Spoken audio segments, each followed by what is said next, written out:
ఇప్పుడు పరిస్థితి ఎట్లుందంటే గణేశుడే స్వయంగా వచ్చి అరే అంతంత పెద్ద పెద్ద విగ్రహాలు పెట్టకండ్రా అని చెప్పిండు అనుకో.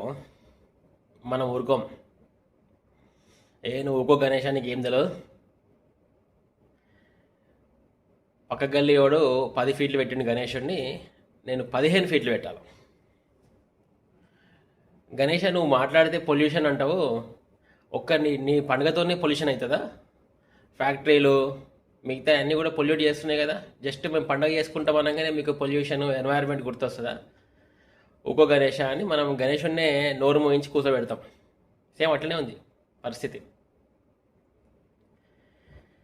గణేశుడి పేరు చెప్పాలా, చందాలు కలెక్ట్ చేయాలా. చందాలు చాలా డబ్బులు వస్తాయండి. నేను గత 10 ఇయర్స్గా చూస్తున్నా, మంచి డబ్బులు వస్తాయి. మళ్ళీ అన్నీ గణేశుడు విగ్రహాన్ని ఒకళ్ళు ఇప్పిస్తాడు, గల్లీల లైట్లు ఒకళ్ళు పెట్టిస్తారు, భోజనాలు ఒకళ్ళు పెట్టిస్తారు.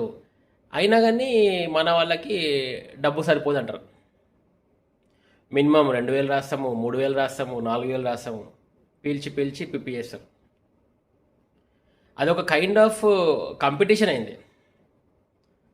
అసలు కాంపిటీషన్ ఎందుకండి? అసలు అసలు గణేశుడి యొక్క ఇంపార్టెన్స్, పండుగ ఎందుకు వచ్చిందో తెలుసుకోకుండా మనం పండుగ చేస్తున్నాం.